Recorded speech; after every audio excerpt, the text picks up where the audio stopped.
السلام عليكم، ازيكم حبايبي؟ عاملين ايه؟ يا رب تكونوا بخير وصحه. بقى كتير ما نزلتلكوش ريفيوهات، فان شاء الله النهارده هيبقى ريفيو. يا رب يفيدكم ويبقى حلو ويعجبكم. طبعا بقى لنا فتره مش عارفين نستخدم ايه مساحيق غسالة الاطباق.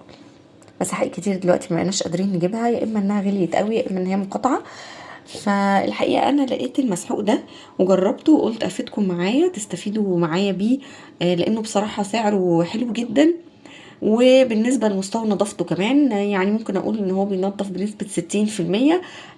حلو بالمقارنة بالمنتجات الاجنبية التانية. وهو اسمه برايت.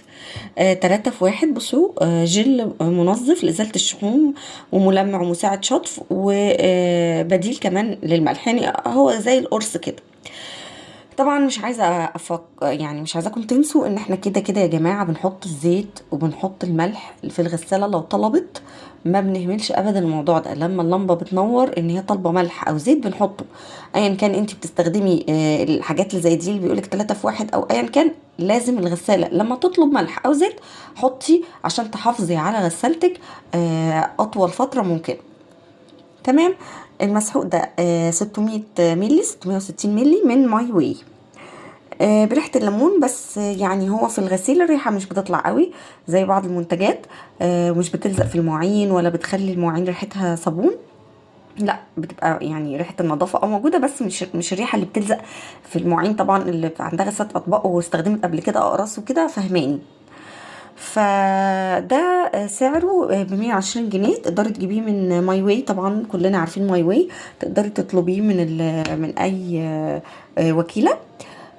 ويمكن يكون موجود في المحلات بره. انا هوريكم دلوقتي، انا ماليه الغساله بتاعتي مواعين وهشغلها وهوريكم قبل وبعد. يلا بينا. زي ما انتم شايفين كده اهو، حاطه فيها الغساله 10 تورنيدو 10 افراد. زي ما انتم عارفين غسالتي عملت عنها ريفيوهات كتير. حتى حله البريستو، يعني انا مش بحب احطها كتير عشان هي من تعليماتها ان غلط تتحط في غسالة الاطباق، بس لما بكون تعبانه ومكسله بحطها. زي ما انتم شايفين كده المواعين مش نظيفه. ورف الكوبايات برضو في حله اهو زي ما انتم شايفين.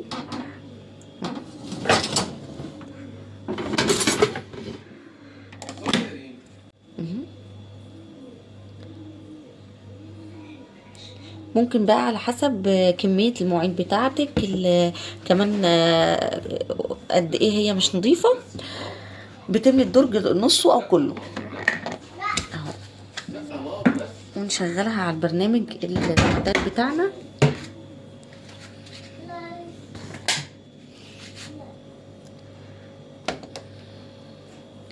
انا بحب اشغلها على البرنامج سوبر. مش هدوس تابلت لان مش هتفرق كتير معايا.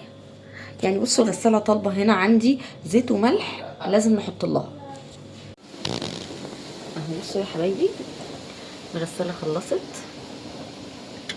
اوريكم الطباق. بصوا يعني الصابون لسه عليها اهو. تعالوا بقى نشوف الحلة الكبيرة دي نطفت ولا لا. بصوا يا جماعة، ده اللي انا عايزة اكلمكم فيه. الغسالة ما بتدعكش. الغسالة اي مواعين فيها اي حاجة لازقة محروقة عايزة دعك جامد ما بتدعكش. يعني مع الرغم ان بص ده طري طبعا لانه طالع من درجة حرارة عالية جدا، لكن برضو هي مش بتدعك. زائد ان المسحوق مش عيب مسحوق، يعني كل المسحوق اللي انا استخدمها واحط فيها الحله الطويله دي هتطلع لي بالمنظر ده، بس في الاخر هتبقى اتعقمت وسهل عليا انضفها بعد كده في الحاجات دي. خلاص. وده الرف اللي فوق. طبعا الكوبايات هتبقى فل شمعة منوره زي ما انتم شايفين كده ما شاء الله. البولات برضو، الحله اللي فوق دي برضو اهو ما شاء الله اهي. تمام. دي كانت نتيجة المسحوق، ومستنية بقى ريفيوهاتكم، مستنية ارائكم. واللي يجربوا يقول لي تحت الكومنتات عجبه ولا لا. واللي لسه مجربوش، هو سعره بسيط ومش هيكلفك وحجمه كبير. وان شاء الله اكون فدتكم في الفيديو ده. هستنى تعليقاتكم ولايكاتكم، ومتنسوش تحطوا لي لايك وسبسكرايب للقناة. باي باي.